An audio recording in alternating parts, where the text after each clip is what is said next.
안녕하세요. 오늘은 주택 구매 때문에 채무가 증가돼서 빚을 한 1억 2, 3천 정도 증가되신 분을 만나뵈러 갈 건데요. 직접 만나 뵙고 사연 관련해서 한번 들어보겠습니다. 저기 오시네요. 네. 안녕하세요. 네, 안녕하세요. 선생님, 간단하게 자기소개 좀 부탁드릴까요? 네, 저는 84년생이라고 하고요. 네네. 요 근래에 갑작스럽게 이제 그 채무가 많이 늘어나는 거에 따라서 네. 제가 도움을 요청할 곳이 딱히 없어서 이렇게 여기저기 찾아보다가 이렇게 우연치 않게 알게 됐는데 열심히 저한테 누군가가 손을 내민다는 게 네. 진짜 도움이 많이 되는 것 같습니다. 채무 금액은 얼마나 되세요? 제가 1억 2천 정도 되는데요. 네, 1억 2천? 네.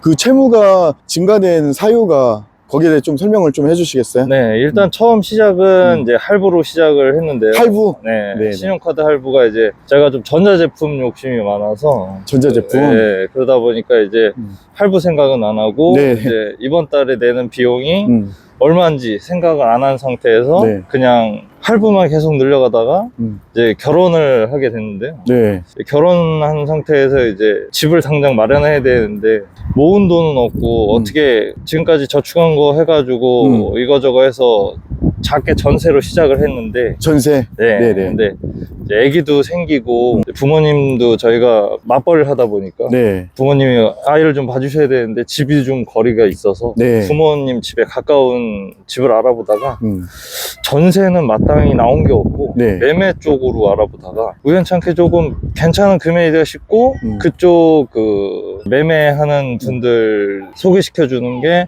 은행에서 90% 정도 나오니까 조금, 대출이? 네, 조금만 있어도 된다. 굉장히 많이 나왔네요. 네, 네. 그래가지고 네네. 전세보증금 5천에다 해가지고 네. 빚을 1억 2천을 져서 그래갖고 집을 매매를 하게 됐죠. 그러면 매매 자금에 1억 5천이 들어간 거예요? 네. 거기에 따른 이자가 좀 상당했을 것 같은데 네. 그 이자 부담이 많이 되셨겠네요. 이자는 제가 한 달에 한 80만 원 정도 된 것 같아요. 소득이 얼마 정도 됐는데요? 소득이 그때 200 정도 됐습니다. 그러면 소득이 200인데 그게 이자만 80이면 네. 생활은 어떻게 하신 거예요? 저는 그때 그게 신용카드도 그렇고 지금까지 해왔던 게 될 줄 알았어요.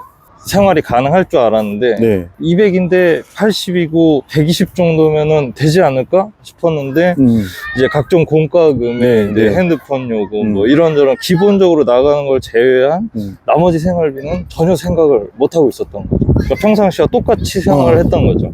그러다 보니까 처음에는 뭐 10만 원이 부족해서 뭐 부모님한테 100만 원이 부족해서 직장인 대출로 이렇게 시작을 하다가 점점 그게 이제 걷잡을 수 없이 늘어나가지고 계속 빚이 또 마찬가지로 계속, 네, 빚을 그냥 계속 불리는 거죠. 마이너스가 되니까 네, 마이너스 통장을 따로 만들 수도 없고 그러다 보니까 계속 대출의 연속이었던 거죠.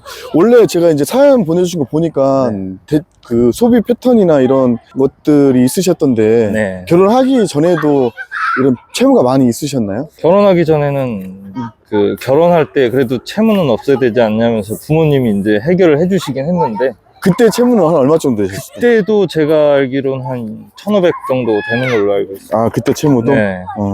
자취 활동도 하시고 그때 네. 보니까 뭐 게임, 유흥, 뭐 술 뭐 그런 것들도 많이 하셨던 것 같은데 네. 그때는 좀 어떠셨어요? 그때 같은 경우에는 직장 동료들이 이제 직장에서 만난 지도 얼마 안 됐고 같이 또 마음 맞는 사람들이 많아져서 그때 분위기가 한참 이제 네가 쏴라 내가 쏴라 뭐 이런 거보다는 내가 살게 같이 어디 가자 이런 식으로 하다 보니까 분위기가 한 번 놀게 되면 꽤 많은 비용이 나갔거든요.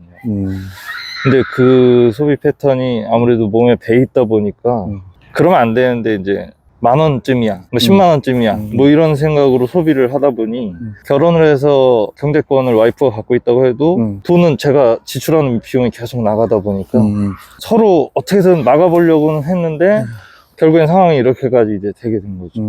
그 뭐 빚을 갚으려고 어떤 노력 같은 건 해보셨어요? 그렇죠. 이제 어떤 노력을 좀 해보셨어요? 이자를 좀 저렴한 대출로 알아본다거나 아니면 이제 유흥이라든지 이런 걸 좀 줄이든가 이제 그런 쪽으로 많이 노력을 했습니다. 이자를 어떻게 뭐 더 낮은 금액으로 네. 뭐 대환대출 그런 걸 네, 알아보셨던 맞습니다. 거예요? 그래서 좀 남은 채무는 어떻게 해결할 생각이세요? 남은 채무는 솔직히 제가 마음의 걱정을 좀 많이 했거든요. 네. 그래갖고 솔직히 극단적인 생각도 많이 해보긴 했는데 그래도 가장으로서 그쵸. 책임은 져야 되겠다는 생각이 있어서 가장 힘들었던 기억, 이 채무 때문에, 네, 빚 때문에 가장 힘들었던 기억. 그러니까 처음에는 그냥 한번 버텨보자. 대환 대출 어떻게든 버틸 수 있겠지라고 하다가 네. 와이프가 이제 울면서 이제 더 이상은 안 될 것 같다. 어떻게 하면 좋냐. 그랬을 때 네. 그때가 제일 힘들었던 것 같습니다. 그때가 아직도 앙금이 남아있긴 한데 네. 와이프 입장에서도 많이 서운한 건 있을 것 같습니다.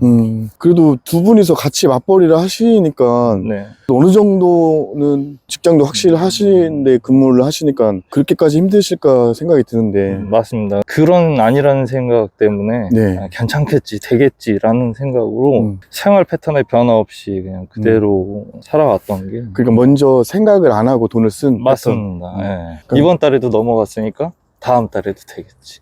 라는 생각을 하다 보니까 결국엔 이렇게 된 것 같아요. 그 모든 금융에는 금융 비용이 따로 들어가니까. 그렇죠. 맞습니다. 수수료, 뭐 이자 이런 부분들. 그렇죠. 네. 지금 좀 패턴이 좀 바뀌셨나요? 네, 지금 일단은 신용카드는 전혀 사용하지 않고 있고요. 네네.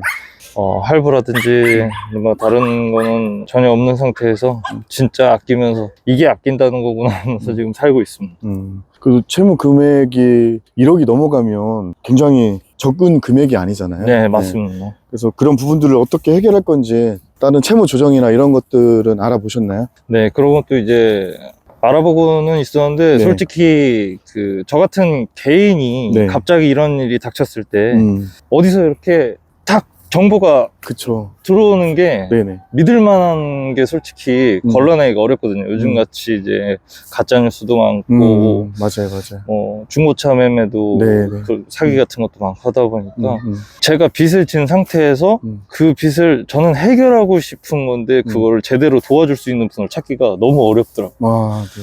그래서 저도 진짜 어렵게 이렇게 어떻게 보면 저도 운이 좋았던 거라고 생각을 하고 있어요. 네네네.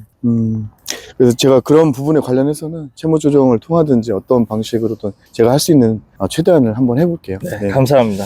그리고 끝으로 뭐 이렇게 빚에 대한 무서움 그리고 뭐 하고 싶은 말씀 있으면 네, 좀 부탁드리겠습니다. 일단 빚이라는 건 진짜 예전에 CF에서도 한번 나왔지만 일단 신용카드는 도깨비 카드는 아닌 것 같아요. 일단 처음에는 제가 하고 싶은 거 제가 쓰고 싶은 거 할 수는 있는데 그거에 대한 책임을 나중에 제가 오롯이 져야 된다는 거를 쓸 때 당시에는 진짜 모르는 거예요. 그러다 보니까 이게 점점 그게 익숙해지고 아무렇지도 않게 되다 보니까 처음에는 100원, 200원쯤이야 하던 게 만원, 10만원쯤이야로 바뀌면서 이제 제가 벌어들이는 수익은 일정한데 나가는 돈이 늘어나니까. 늘어나게 돼요. 그러니까 마이너스가 네, 되고 맞습니다. 그 마이너스 메꾸려고 이게 또 진짜 악순환인 것 같아요. 모든 분들 패턴이 이렇게 돼가시는 거예요. 대출을 요즘엔 너무 하기가 쉽거든요. 그러다 보니까 남의 돈 쓰는 게 아무렇지도 않다 보니까 그러니까요. 그런 부분 당연히 원금하고 이자를 받아야 하니까 맞아요. 그건 당연히 줘야 하는 금액인데 그 무서운 거죠. 네. 악순환. 그래서 이제 앞으로는 뭐 그렇게 안 하실 거죠? 그럼요. 다시는 그런 짓은 안 하기로 했습니다.